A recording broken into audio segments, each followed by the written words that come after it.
Hi, this is James O'Keefe, captain of the Massachusetts Pirate Party. I'm joined by Steve Revelak, and as always, Malt. And here we're going to talk about why the Pirate Party supports questions 1 and 2, which will appear on the November 3rd ballot. Does anyone want to start? I will. Please. I was going to say I would be happy to start with question 1, which is an update to the Massachusetts Right to Repair bill. So this, if enacted, this bill would require automotive manufacturers to provide a standard interface to vehicle telematics systems. And so, I mean, we passed something like this back in 2012 when most vehicle diagnostics were through ODB connectors. And now that cars tend to be equipped with cellular transmitters and just send that data into the cloud, this ensures that you have that your repair stations would be able to get at that data through a standard interface. I've found some of the television, the negative ads for these. Oh my God. Amusing, if nothing else. So they typically have something to say, well, your personal data will be available to anyone. Well, remember that what the bill is asking for is a standard API so that automotive repair shops can gain access to data that the auto manufacturers are already collecting. So if the auto manufacturers are saying, well, you have to worry about your personal data, the next question you should be asking is, well, why are you collecting that and what are you doing with it? So that was going to be my exact freaking point. Like they are copping to the fact that these in-home or in-car entertainment systems are collecting personally identifiable amounts of information. We should probably regulate that as well. Well, but I mean, this question, at least as I understand it, doesn't affect personal entertainment systems. It's it's vehicle telematics. It's information about basically the engine automotive or the engine computer and that sort of thing. So I mean, question rebuttal number 1 is, well, yes, automotive manufacturers, if you consider personal data as a risk, do not collect it and do not store it. Number 2 is, if it basically, the question mandates a sort of an industry standard, a standardized API for getting at this information.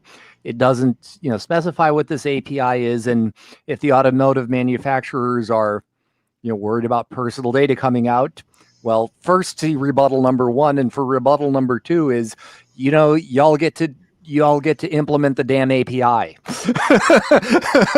So, Well, there's 2 things there. One, the bill, the initiative itself specifically talks about mechanical data. Right. It's talking about GPS data. It's not talking about the code. It's not talking about your birth date. It's just the information that a mechanic needs to fix and diagnose your car.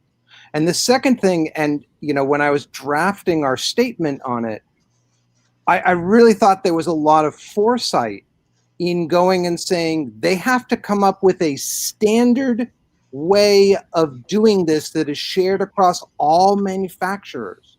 So it's not going to be the case that each company has their own proprietary way of doing it. Mm-hmm. Instead, they have to have a standard way. And, we're pirates. We like standards. But also, by doing it that way, we can have third-party privacy and security researchers go in and look at that standard and say, oh, you're using that level of encryption? That's not going to be strong enough. Or, you're gathering that set of data? Well, why do you need to gather that set of data? And there's a lot more transparency we're going to see from this that will improve the security of cars, will improve the privacy of them. Why, that they don't want to do this, the car manufacturers, and they're trotting out these bogus, you're going to lose your privacy, is just bull. Yeah, I mean, I saw this at least in part as a useful update to the 2012 initiative, because it's, back in the days when the data was stored somewhere in the vehicle itself, you had to it made sense to allow access to storing it in the vehicle itself. If the data is stored in the cloud, well, that's where you should be able to get the data from. It's your damn car, damn it. Yeah, I mean, does anybody remember the hell that was multiple conflicting smartphone charger shapes? Like, I think we've mostly settled on, I think, whatever this shit is, and then whatever proprietary bullshit Apple uses. Well, But USB-C, I think, is ultimately the standard we're getting towards finally. Except Apple. Except Apple, but they keep saying, we keep hearing rumors that they're going to do it eventually. Like, if we let auto manufacturers write their own laws, they're going to have like specific locks on like gas tank. You're not going to be able to go to any gas station. You're going to have to go to like a company approved gas station. Like, you're already seeing that with proprietary charger technologies. Tesla jumping on all of the charge spots with their incompatible bullshit. It's like they are going to isolate their access. And when that happens, when it's made difficult for third-party independent researchers, the only people who do that research are the ones that have a nefarious financial interest.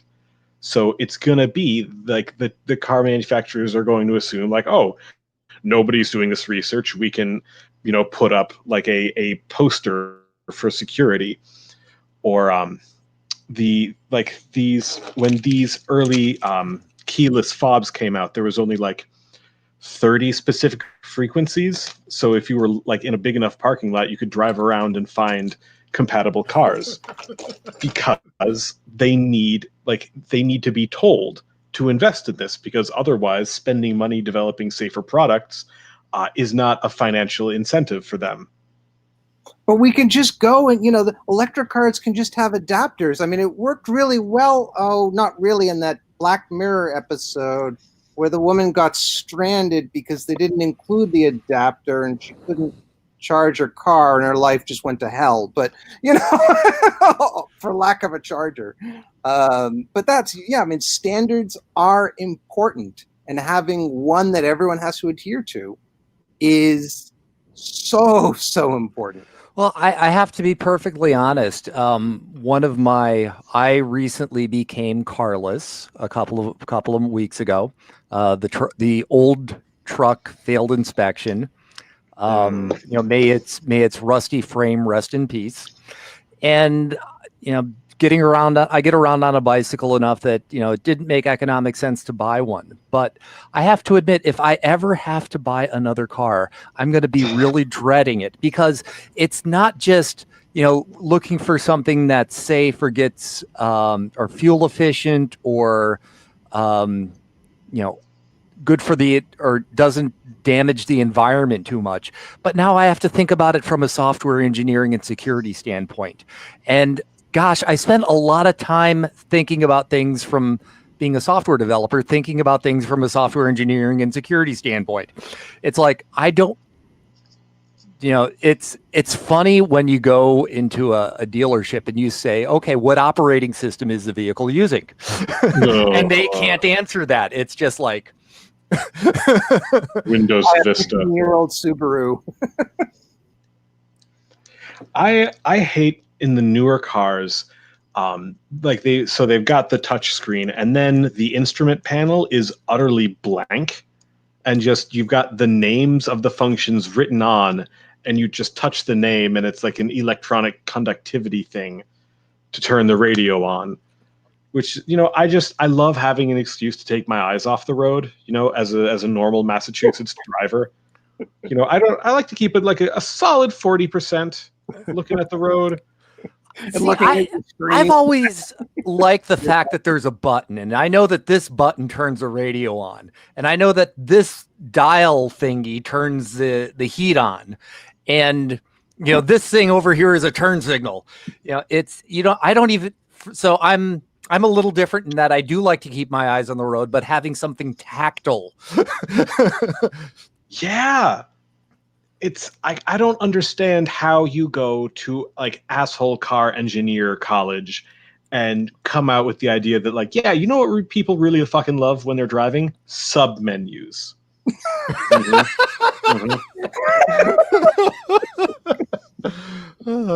So yeah, but please support question 1. It is this will be a good step for compatibility. And just all around a way to avoid lock-in. And my only regret about question 1 is that it doesn't include the word tractor. Thank you, John Deere. It does say motor vehicle, so at least it includes trucks and buses and things. But yes, tractor would be a good thing too. What about those? Screw you, John Deere. What about those like one-wheeled skateboard suicide things? I don't think those are roadworthy. Thus, they don't count as a motor vehial. Okay, that's fair. In that case, I need to have a conversation. You have to have a license. You have to have a registration. I mean, it doesn't say it, but that's my guess is the implicit motor vehicle definition. Mm-hmm. I think we kind of skipped over rather quickly that the people running against question 1. Everything they say is a lie. And who are they, Malt? They are the auto manufacturers. And like who've spent $25 million at least to try and kill this initiative. It's like an entire industry of that my dad owns a dealership dude from Aquatine. But yeah, if there was any merit to the no on one argument, that's what they would have put forward for their campaigns, but it's baseless fear mongering, utter like nonsense conjecture and lies. And for $25 million, you could probably implement most of what question 1 is asking for. Just saying. But they don't want to do that because then their profits would suffer. I mean, ultimately, the point of this bill is to drive, or at least drive out of business or make it difficult for people to go to independent repair shops. It's lock-in. Mm-hmm. Right. Mm-hmm. So we've talked a lot about this. Shall we go on to question 2? Let's go on to question 2. Great. So question 2, for those of you who don't know, focuses on adding, currently when we vote, the candidate with the most votes, or what's called the plurality, wins, even if they don't get a majority. So if there's two candidates, one will get a majority, but if there's 3 or more, odds are one candidate will win without getting a majority, or one more than 50%. And so what instant runoff, or what the ranked choice voting does, is it allows people to choose the candidates and rank them from 1 to however many candidates there are. And if their top ranked choice gets eliminated because they don't have enough votes, then it goes to their second choice, and so on to their third, until finally one candidate gets a majority. And we have enough issues getting on the ballot, and we have this first past the post, winner take all, individual district election system that we were shoved down our throat from the United Kingdom. Those bastards. Representation. And so this brings us at least into the 20th century, because Ireland's been doing this since like the 1920s, guys. Even Cambridge has been doing it since the 1940s. So there is, folks in Cambridge they may not notice much. So even, to sort of take it up a level, one of my biggest gripes about Massachusetts political races is that so many people don't run. They run in unchallenged races. There are, Jamie, you've done some, you can probably cite figures. Well, you could certainly cite figures about this better than I can. But a lot of races, state races are just somebody running unopposed. Now, the one place where it gets different is when somebody decides to not run again, and there are 9 people trying to fill their seat, and someone will win with like 23% of the vote. Their ranked choice voting could make a big difference. Right. Like, it'll also make a big difference. Like, well, first off, if this idea scares you, you don't have to use it. You can still just choose to vote for one person. So this is an entirely voluntary opt-in system. And the other thing is, it's like, as it is, the Democrats have no impetus to move left. Like, as all they have to do is just be not Republicans, and everyone with a conscience will vote for them. So, like, if we're serious about holding Joe Biden's feet to the fire, assuming he can even still feel heat, this is what we need.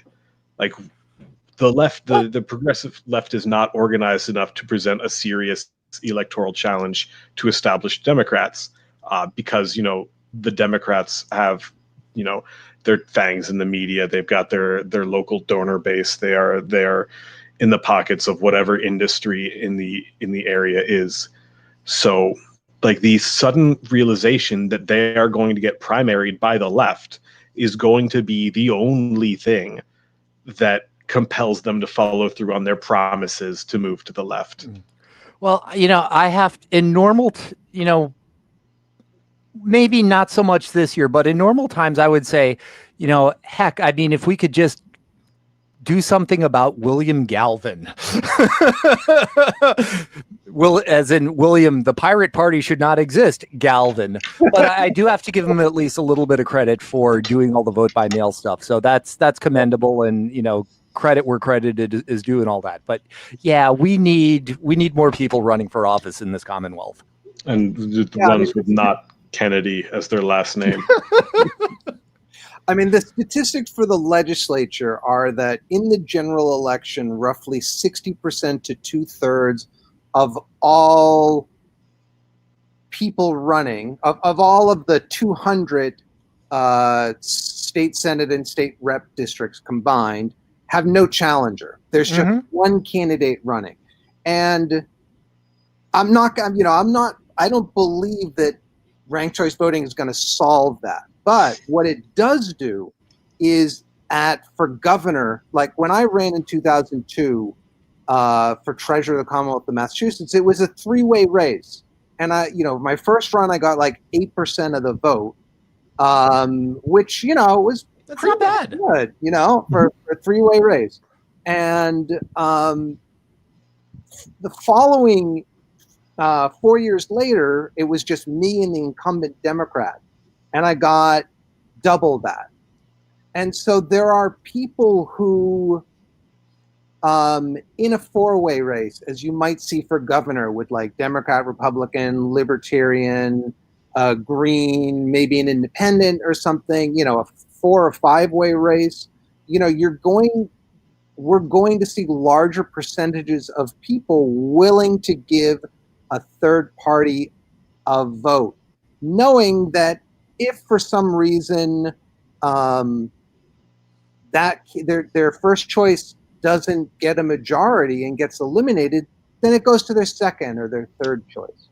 And that over time is going to make it easier for people to run for the legislature, for for the county offices, for governor's council, and for lower races down the auditor and treasurer and AG and things like that. And so this is merely one step forward, but it is a vast, incredible step forward from what we've had. Yeah, it's a real important step. Jamie, you mentioned Ireland using this for quite a while. How, do you know anything about how it's helped their system or? So Ireland has multi-member districts that are between 3 and 5 people. And they use a system where you rank the candidates, and like Cambridge, There's a threshold of between, the threshold is basically, if there's 3 seats, the threshold is 1/4 of the vote, one quarter of votes cast. If it's 5, then it's 1/6 of all votes cast is the threshold that you need to achieve in order to gain a seat. And so what it has done is it has allowed independents to run and win. It's allowed third parties to win. It's not as great as Germany. I mean, Germany or the Netherlands, where, Germany, if you get 5% of the vote, then you have 5% of the Bundestag. In the Netherlands, if you have, I think it's like a 0.5%. I think they have 200 people, so I think it's about, if you get 0.5%, then you get 1 seat. And so those systems are even better because you're just going to get the larger parties don't do as well as they would in, say, Ireland. Like Fianna Fáil and Fine Gael, if I recall correctly, are the 2 big kind of center parties, and they get a large number. But still, it's not perfect, but at least it's somewhat proportional. And even that would be an improvement over what we have now of 200 single member districts, with often no competitor. Yeah, there's a Fianna Fáil. I always want to read it as Fiona Fail, which incidentally would be a great name for a punk band. Malt, you were saying. That, like, if anything, this is going to help prevent further polarization. Like, people are pulled further and further to the left because their material needs are not met. If, like, the moderates and the centrists and the right wing is serious about preventing a wide-scale socialist uprising, they need to yield on social issues and let people, have financially stable lives.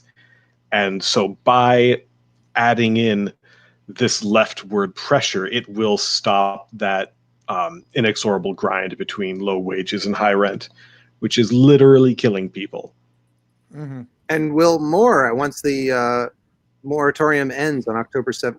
Once the I think the moratorium ends on eviction on October 17th. Not that far away. And our coward half-dick of a mayor, governor, has issued statements saying that he does not plan to extend it again. So fuck him. It's coming. It's going to be a very, very unpleasant time. Mm-hmm. Let's camp on his front yard. I think, aren't there some people who are already doing that? Although I think they were doing it about masks or something like that. They're like, they oppose masks, and they're like every week coming out and protesting outside his house or something like that. The mask hole commonwealth. It'd be funny if it weren't true. Yeah. It's deeply depressing. Most people wear masks from what I can see, so that's a good thing. Okay, so anything else on questions 1 or 2? Aside that we should remind people again that yes, we support both of them and encourage folks to vote yes. Vote yes. If you're not registered to vote, please register to vote. You can go online. Like probably Where Do I Vote MA? I have a feeling you can probably get to it there. .gov probably. We'll put a link down in the description. And of course, vote by mail, vote early, whatever you can do to make sure your vote is counted. That's of primary importance. All right. Well, go on. It's this Secretary of State's website, sec.state.ma.us/where-do-I-vote-MA/ball/my-election-info.aspx. Obviously. I think they do. I think they have like where-do-I-vote-ma.com or something like that. We'll put in the description. I'm just not remembering it at the moment. So, all right. Well, thank you both. This is a great time. I think we covered it all, and we'll be posting our statement on our blog at masspirates.org. As always, like and subscribe. We try and come out once a week with these, and this is our first, I think, live. We're trying something different. So, just for folks who don't know, October 17th in Malt, neck of the woods in Worcester, we're going to be going and mapping surveillance cameras in downtown Worcester, putting them down on the map. So come on out for that. Check out masspirates.org, and there'll be info on how you can go and sign up. Anything else, gentlemen? Nothing here. Have a I think good we're all night. set. All right. Thanks so much. Take care, folks. Thanks for watching.